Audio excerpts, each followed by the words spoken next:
Ethan had never been the type of man to worry about blind dates. At 38 years old, with billions in his bank account and a successful real estate empire spanning multiple countries, he was used to people coming to him.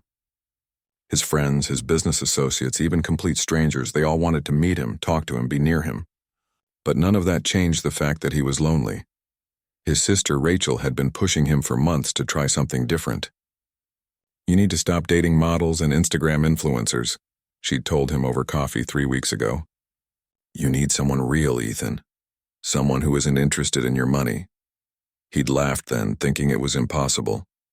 In his experience, everyone was interested in money, but Rachel had been persistent. She'd found Serena through a mutual friend, a woman who worked in luxury real estate, who came from an old money family, who was exactly his type, according to Rachel. Ethan had agreed to the blind date mainly to get his sister to stop talking about it. What did he have to lose? Now sitting in Castellano's restaurant on Friday evening at 6:45 p.m., Ethan felt the familiar flutter of hope mixed with doubt in his chest. The restaurant was one of the finest in the city. Elegant, sophisticated, the kind of place where important business deals happened and marriages were proposed. Crystal chandeliers hung from the ceiling like captured stars, and soft jazz played from hidden speakers.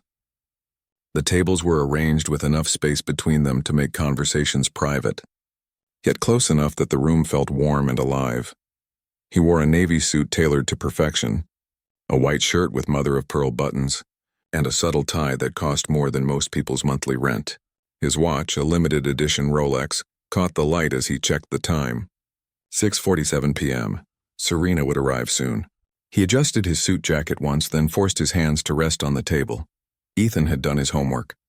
He knew Serena was 34, worked in luxury real estate, had attended prestigious universities, and came from a wealthy family. Her Instagram showed a life of travel, wine tastings, and gallery openings. She looked beautiful in her photos. When they'd spoken on the phone earlier that week, her voice had been warm and intelligent. Everything pointed to this being a good match, yet something in his stomach churned with uncertainty. Perhaps it was because he'd been disappointed so many times before. Perhaps it was because he'd learned that most people saw his bank account before they saw him. Or perhaps it was simply the natural nervousness that comes before meeting someone who might change everything. The restaurant staff moved around him with practiced grace. The maitre d' approached and asked if he wanted to order drinks before his guest arrived. Ethan ordered sparkling water with lemon. He always kept his mind clear on first dates. Around him, other couples sat close together, lost in conversation. An older man reached across the table to hold his companion's hand. A younger couple laughed together, their connection obvious in the easy way they moved around each other. Ethan wondered what it would feel like to have that kind of genuine connection with someone. Someone who would hold his hand not because of what he could buy her, but because she simply wanted to be near him. Someone who would laugh at his jokes because they were funny, not because she was trying to impress him. Someone who would see him, really see him as a person, not as a walking wallet. He pulled out his phone and opened his messages. Rachel had texted him earlier. "Be open-minded tonight and be yourself. That's all I'm asking." He smiled slightly at her optimism. Being himself hadn't worked for him in the past.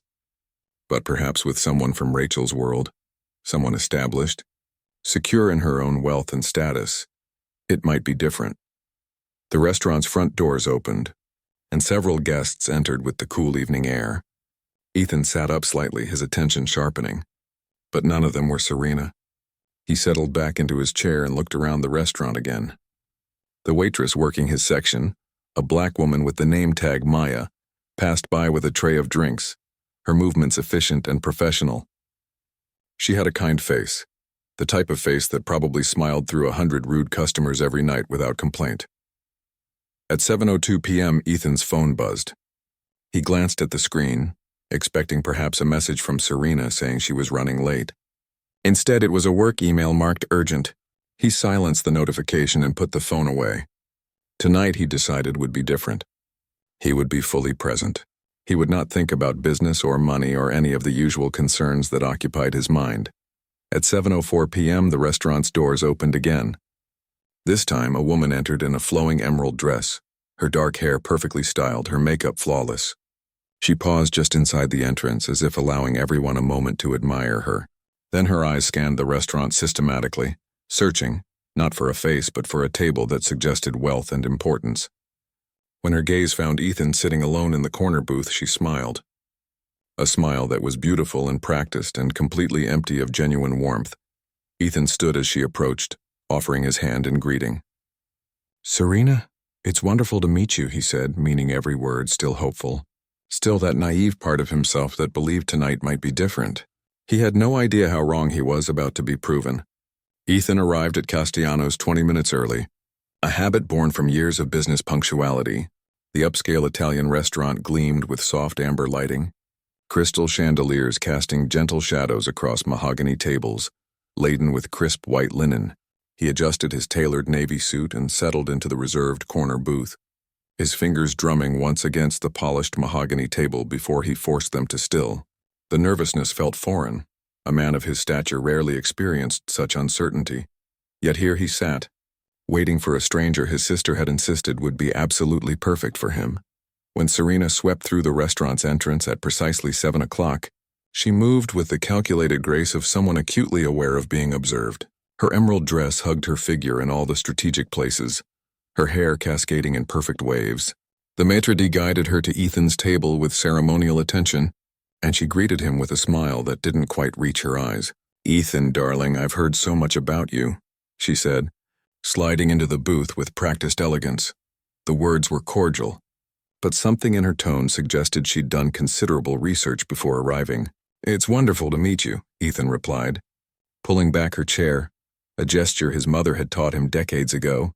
He meant the words genuinely, hopeful that perhaps this evening would differ from the string of disappointments his wealth had attracted. The server, Maya, according to her name tag, approached with menus and water glasses. Her movements efficient yet unhurried. She possessed a quiet confidence, her warm smile genuine as she recited the evening's specials. Ethan noticed how Serena barely acknowledged her presence, instead immediately turning her attention to the wine list. "The Brunello was exceptional this year," Serena commented, running her perfectly manicured finger down the page. "I read that only the most exclusive sellers carry this vintage now." Ethan nodded. Recognizing the subtle performance, she was establishing her sophistication, demonstrating that she moved in refined circles. He'd encountered this countless times before at galas and charity events.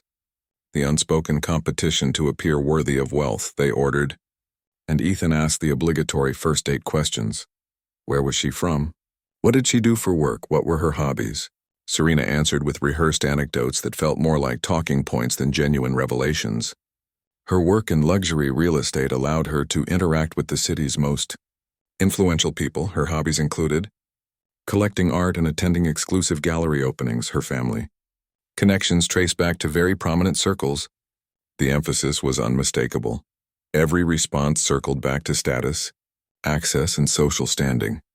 As Maya delivered their appetizers, Ethan caught himself watching the interaction. Serena dismissed the waitress with a vague wave. "That's all for now," barely making eye contact.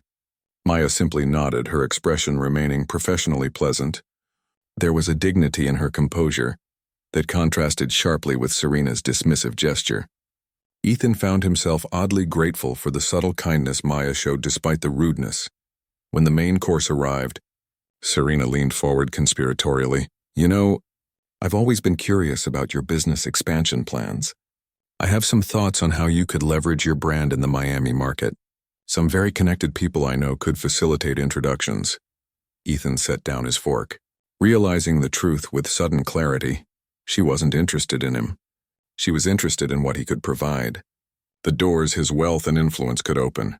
"That's kind of you to think of," he said carefully. "But I'm actually taking a step back from aggressive expansion this year. I want to focus on something more meaningful." Serena's expression flickered, a moment of genuine surprise before she recovered. "Oh, that's interesting. I thought someone like you would always be looking to grow." "Someone like you." The phrase hung between them like a period at the end of a sentence. She didn't see Ethan the person. She saw Ethan the commodity, a potential pathway to elevated social status. For the remainder of the meal, an uncomfortable silence settled over their table. Serena continued talking, but her enthusiasm had dimmed noticeably.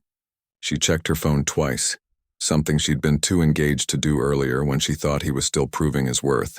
Ethan responded politely, but his mind had already begun to disengage from the charade. He'd hoped, foolishly perhaps, that this time might be different, that someone might see past the billions to the man underneath. Instead, he sat across from yet another person performing the role of romantic interest while auditing his financial portfolio.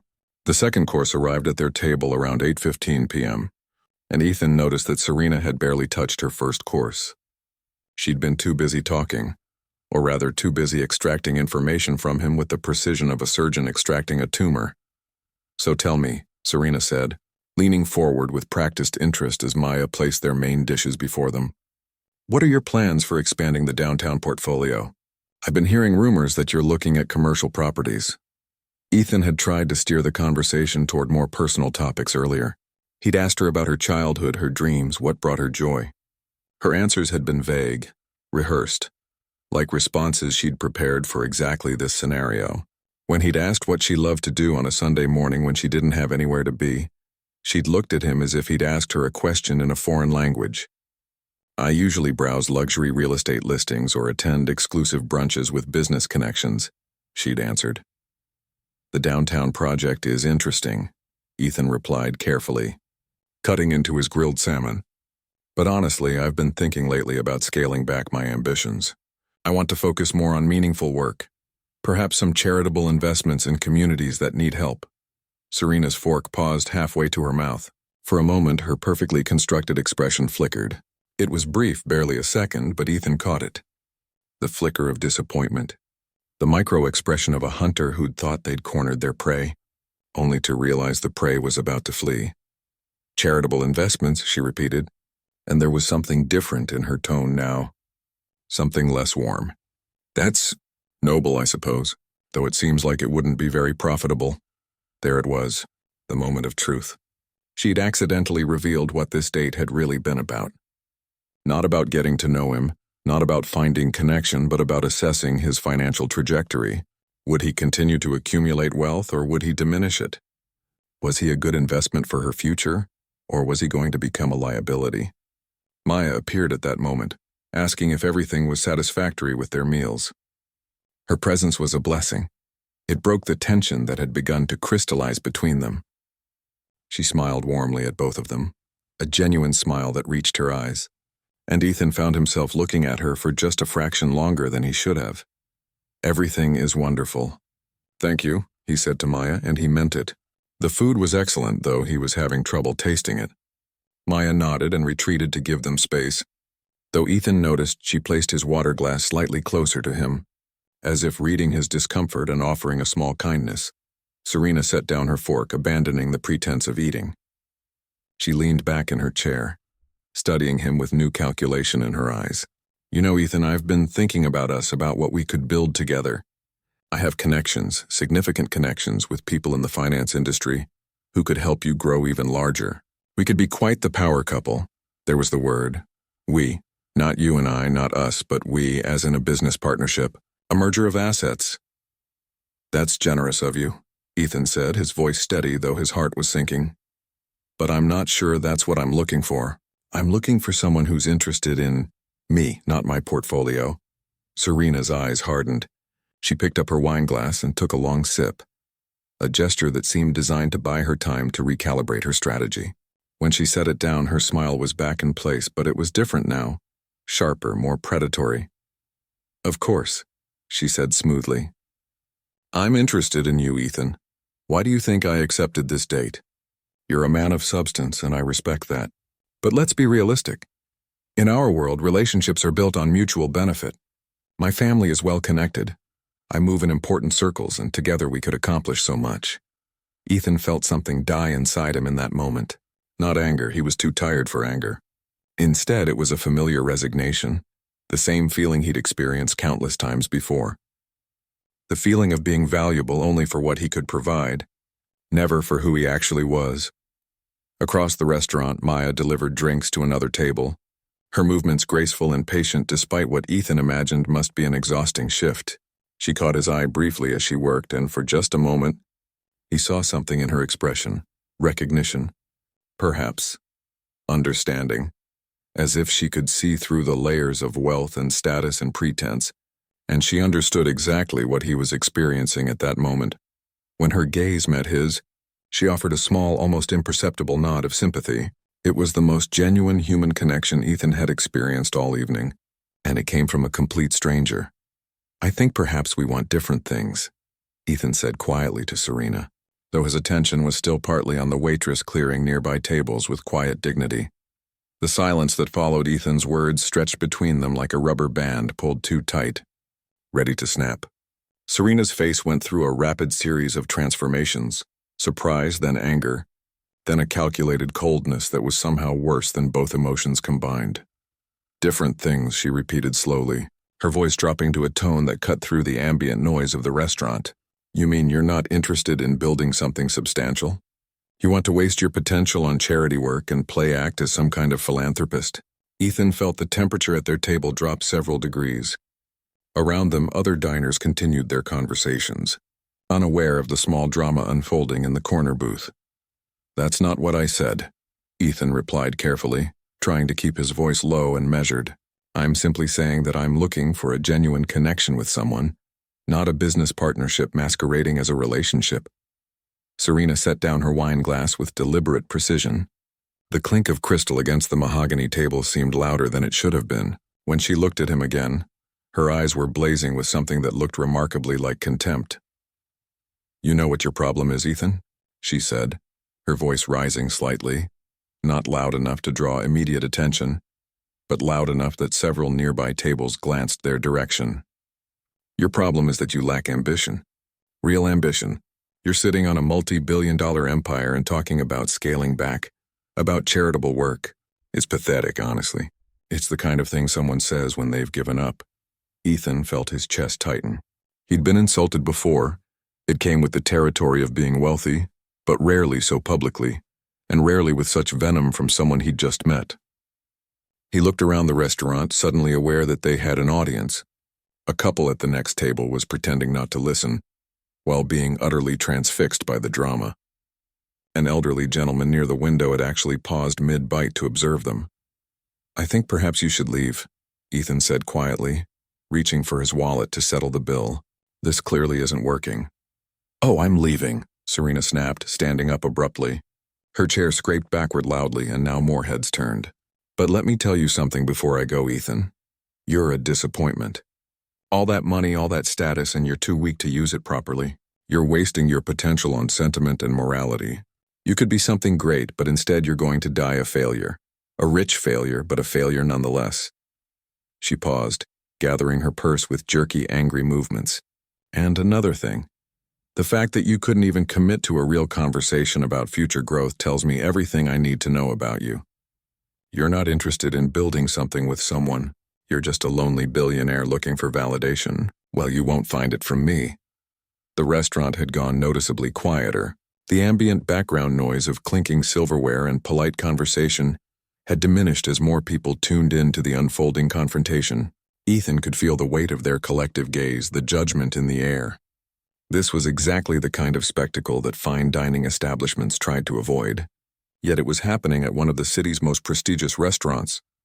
"Enjoy your life of mediocrity," Serena hissed, and then she turned on her heel and walked away from the table, her heels clicking sharply against the hardwood floor as she navigated between the tables. Every eye in the restaurant followed her exit. Ethan sat alone at the table for a moment, feeling the heat of embarrassment crawl up his neck. His hands shook slightly as he placed his napkin on the table. He'd been rejected before. Wealthy men weren't immune to rejection, but never quite so publicly. Never with such cruelty. Never in a way that made him question himself so deeply. Were they right? Was he wasting his potential? Was there something fundamentally wrong with wanting more than just money and growth? Was wanting genuine human connection really such a weakness? Maya appeared at his table moments after Serena disappeared. She didn't say anything. There was nothing really to say, but she approached with a fresh water glass and began quietly clearing away the abandoned plates. Her movements were efficient and kind, and she had the grace not to make eye contact in a way that would have been patronizing. She simply worked, silently acknowledging the awkwardness without drawing further attention to it. "Would you like dessert, sir?" she asked softly, Her voice warmed despite the awkwardness surrounding their table. Ethan looked up at her, and for the first time that evening, he saw genuine concern in someone's expression. Not business calculation, not social ambition, just simple human kindness. "No, thank you," he said quietly. "Just the check, please." As Maya nodded and moved away, Ethan stared down at his half-eaten salmon, feeling utterly lost and profoundly alone, despite being surrounded by hundreds of people. The bill came quickly, too quickly, as if the restaurant staff wanted to move the aftermath of Serena's departure along as efficiently as possible. Maya placed it discreetly at the edge of the table, her movements practiced and professional.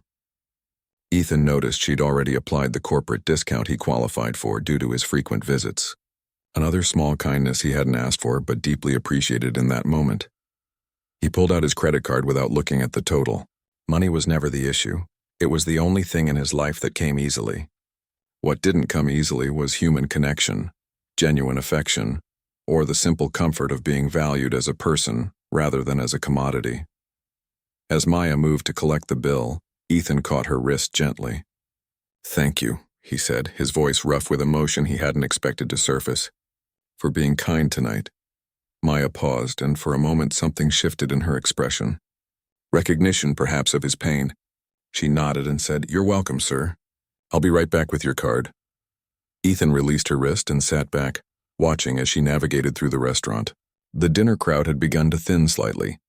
It was now closer to 9 o'clock, and the restaurant had returned to its normal ambient hum of conversation and clinking glassware. But for Ethan, the noise felt hollow and distant, as if he were observing the scene from behind thick glass. He gathered his jacket and stood, deciding to settle the bill at the host stand rather than wait at the table. The solitude of sitting alone was beginning to feel suffocating.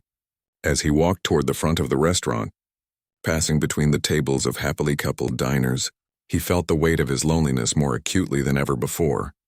When he reached the host stand, he discovered that Maya had already processed his card. The machine was waiting for his signature.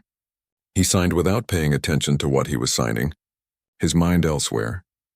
"I hope you have a better evening ahead," the host said politely as Ethan prepared to leave.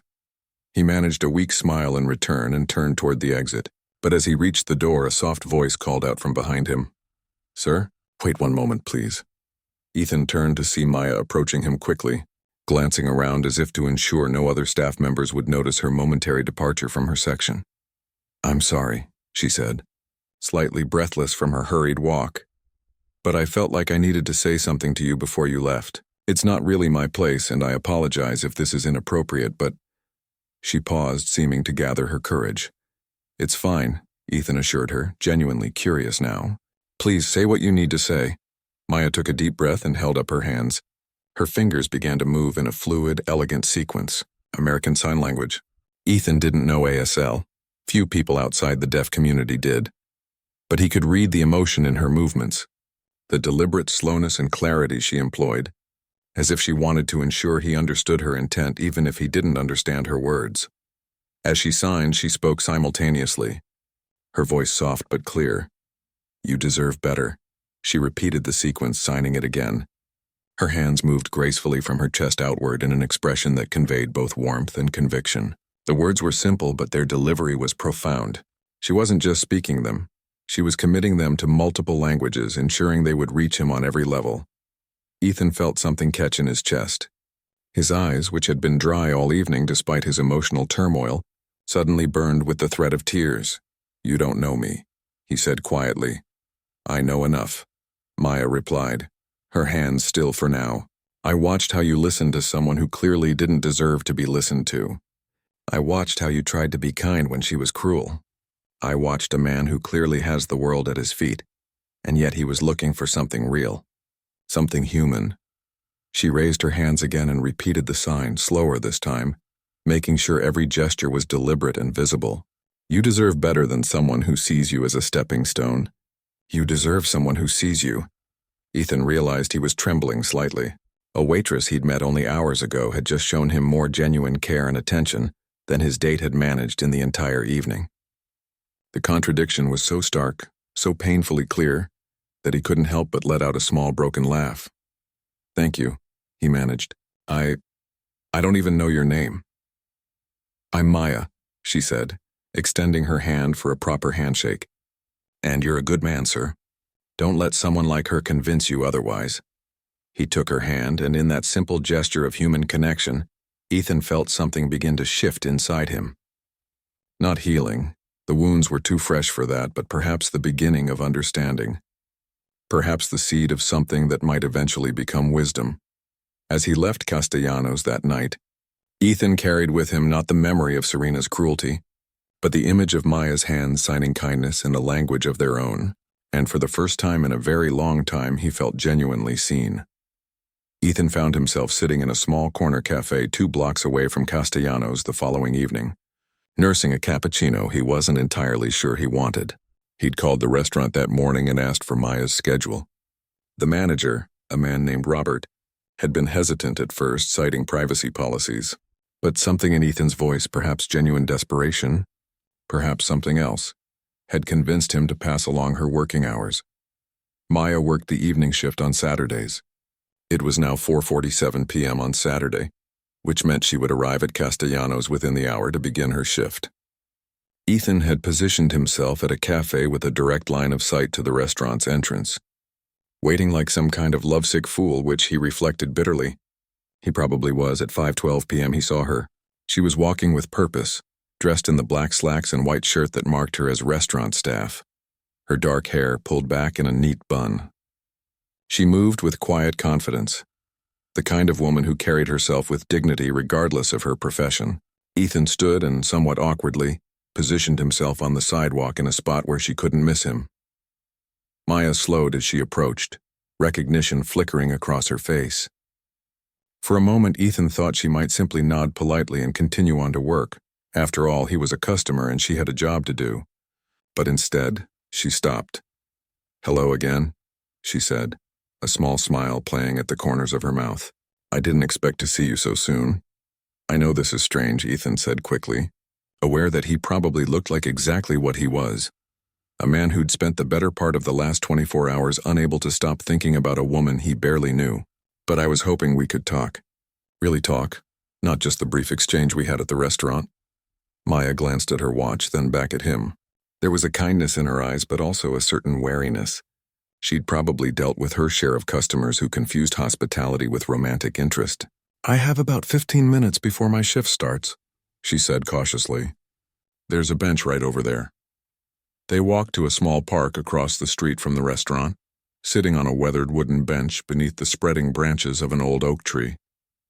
For a moment, neither of them spoke. The city hummed around them. Traffic, distant sirens, the sound of a street musician playing saxophone somewhere nearby. "Thank you for waiting for me," Ethan finally said. "For coming back. For whatever that was last night." "It was just honesty," Maya replied. "Something I think you needed to hear." She paused, looking at her hands. "Can I ask you something?" "And I want you to answer honestly. Why are you really here?" Ethan considered the question carefully. Why was he here? He'd asked himself that same question 100 times since he'd left the restaurant the previous night. Was he trying to turn a chance encounter into something more? Was he projecting gratitude onto someone simply because she'd shown him basic kindness? "I don't know," he admitted. "But I know that in all my life, with all the people I've met, no one has ever looked at me the way you did last night. Like they actually saw me? Not my money, not my status, just me." Maya was quiet for a long moment. Then she said, "You know, I grew up without much money. My parents were both working service jobs like me. I learned early that the world divides people into 2 categories. Those who matter and those who don't. Those whose comfort is important and those whose comfort is irrelevant." She turned to look at him directly. "What I learned working in restaurants is that the most genuinely unhappy people aren't those without money. They're the ones with everything except someone who truly cares about them." "Is that why you helped me?" Ethan asked. "Out of pity?" "No," Maya said firmly. "Out of recognition. I've worked in high-end restaurants for 6 years now. I've watched wealthy men and women come in with dates and business associates. And I can tell you something. The ones who are truly wealthy, the ones with real power and real influence, they're rarely the cruel ones. The cruel ones are the ones who are trying to prove something, the ones who are insecure about their own worth." She leaned back on the bench. "Your date yesterday," She was trying to convince you that you weren't enough, that unless you kept accumulating more and more, you would be a failure. But that's not real power, Ethan. Real power is knowing who you are and being okay with it. Ethan felt something loosen in his chest. How did you become so wise? He asked. Maya laughed, a genuine sound that seemed to brighten the park around them. I'm not wise. I'm just someone who's learned to pay attention to people.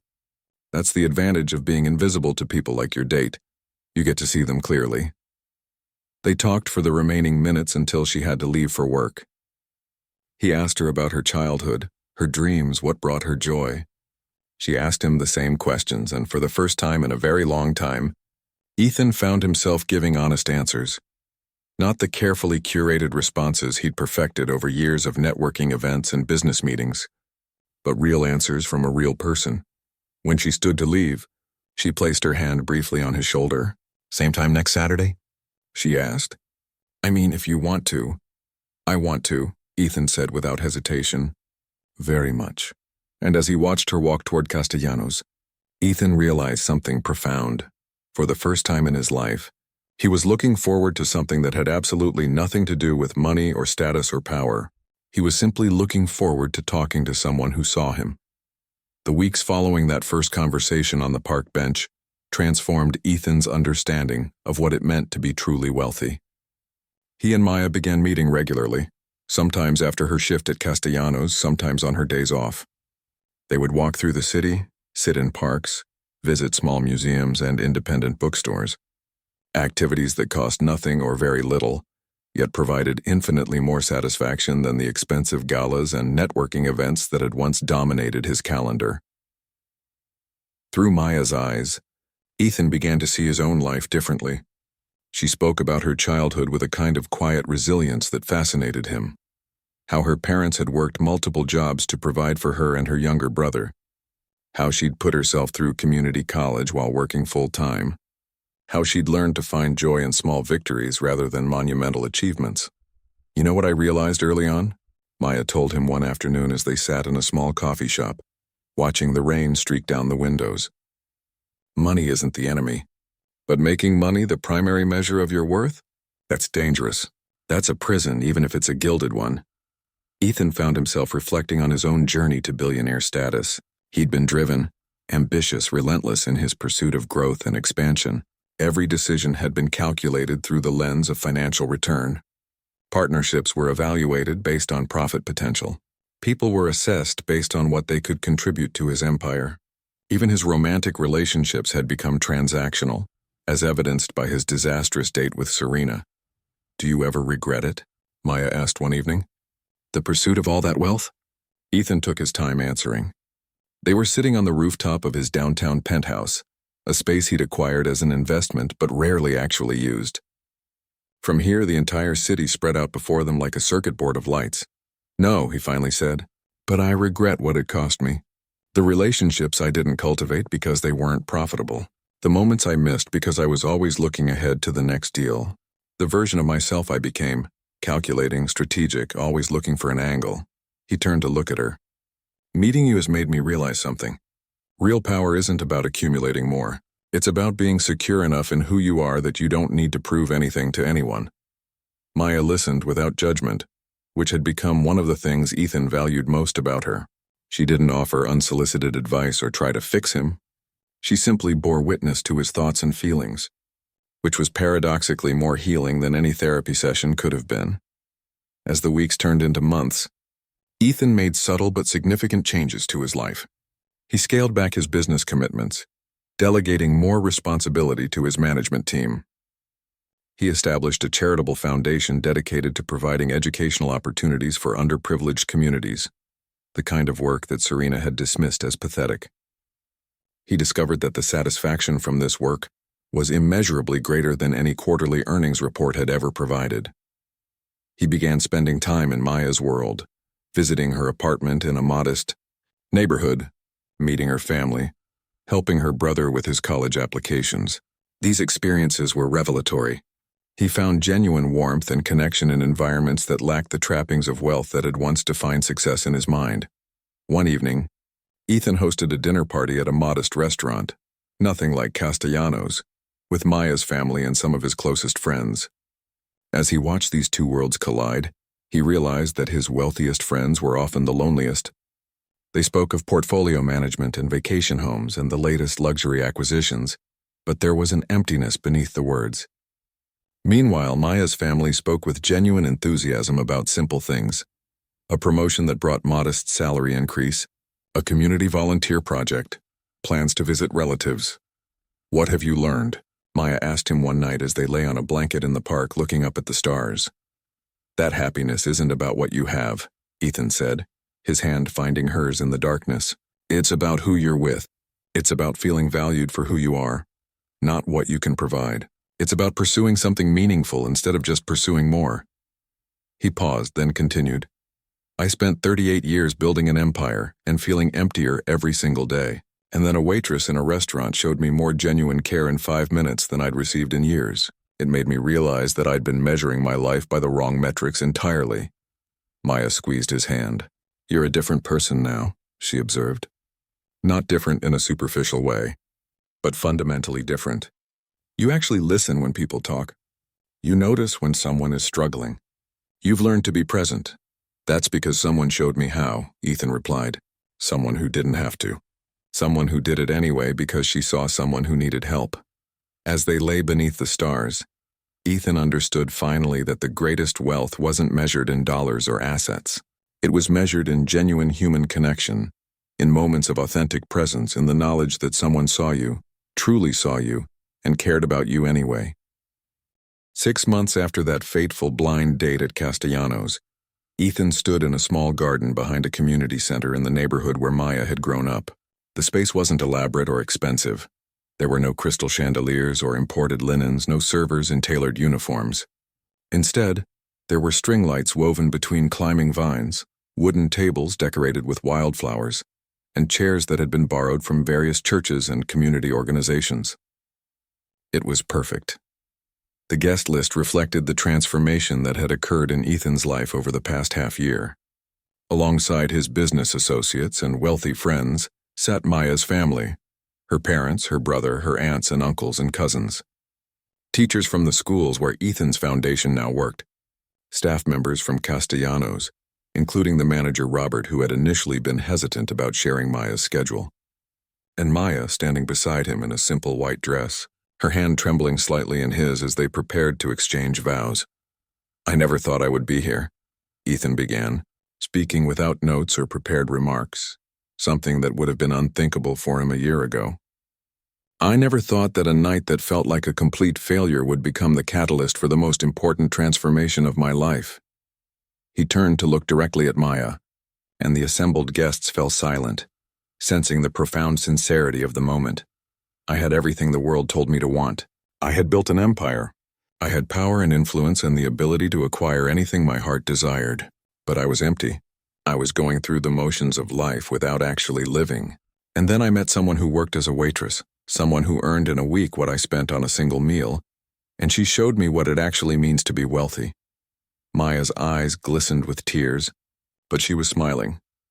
"She showed me that wealth isn't measured in bank accounts," Ethan continued. "It's measured in genuine human connection. It's measured in moments of authentic presence with another person. It's measured in the willingness to see someone, truly see them, and love them anyway." He paused, his own voice becoming thick with emotion. "I spent years chasing something that was never going to fulfill me because I was looking in the wrong direction. I was looking outward, at acquisitions, at growth, at status. But the thing I was actually starving for was inward. It was self-acceptance. It was the knowledge that I was enough just as I am, without needing to prove anything to anyone." Ethan squeezed Maya's hand, and she squeezed back. This woman, this remarkable, intelligent, compassionate woman who could have ignored me that night at the restaurant, who could have dismissed me as just another wealthy customer, chose instead to show me grace. She chose to see my loneliness and respond with kindness, and in doing so she changed my entire life. He turned back to the assembled guests. "I know that some of you are probably wondering what we have in common. On the surface, we come from different worlds. We have different amounts of money, different backgrounds, different life experiences. But the truth is that none of that matters. What matters is that we see each other. We understand each other. We want to build a life together based on genuine love and mutual respect, not on what we can provide for each other materially. When it came time for Maya to speak, she was more reserved, but her words carried equal weight. I never expected to fall in love with a customer at a restaurant, she began, drawing soft laughter from the crowd. But more than that, I never expected to fall in love with someone who was willing to completely reimagine their life based on a conversation with a stranger. She paused, steadying her voice. Ethan taught me something important. He taught me that privilege isn't evil, that having wealth doesn't automatically make someone a bad person. What matters is what you do with what you have. And this man who could have continued on his path of accumulation and ambition, chose instead to redirect that energy towards something meaningful. He chose community. He chose authenticity. He chose love. Maya looked directly at Ethan. I chose you because you were brave enough to be vulnerable, brave enough to admit that having everything on the outside wasn't enough if you were empty on the inside, and brave enough to let someone help you fix that. The ceremony concluded with an exchange of rings, simple bands of white gold, no ostentatious diamonds or designer labels. As Ethan and Maya kissed to the cheers of their guests, something profound shifted in the energy of the gathering. This wasn't a wedding of convenience or status consolidation. This was a genuine union of two people who had found each other against all odds and chosen to build something real. Later, as the evening wound down and guests lingered over simple food and conversation, Ethan found himself reflecting on the strange journey that had brought him here. A rejected blind date, a waitress's kindness, an unexpected conversation on a park bench. The gradual dismantling of everything he thought defined him as a person, replaced by something infinitely more valuable. Maya appeared at his side, slipping her hand into his. "What are you thinking about?" she asked. "I'm thinking about how grateful I am for that terrible date at Castellanos," Ethan replied. "Because if Serena hadn't rejected me, if she hadn't been cruel and dismissive, I might have never noticed you. I might have continued living that empty, meaningless life. You would have eventually figured it out," Maya said gently. "But I'm glad it was me who got to help you get there." As the night deepened and the string lights cast their warm glow across the garden, Ethan held his new wife close and realized that he'd finally found what all his billions had never been able to purchase: peace. Not just contentment, but genuine, profound peace that came from being truly known and loved for exactly who he was. And it had all started with a woman signing kindness in the language of her hands, telling him what he desperately needed to hear, that he deserved better. In the end, he discovered deserving better meant deserving authentic love, and that was worth more than all the money in the world.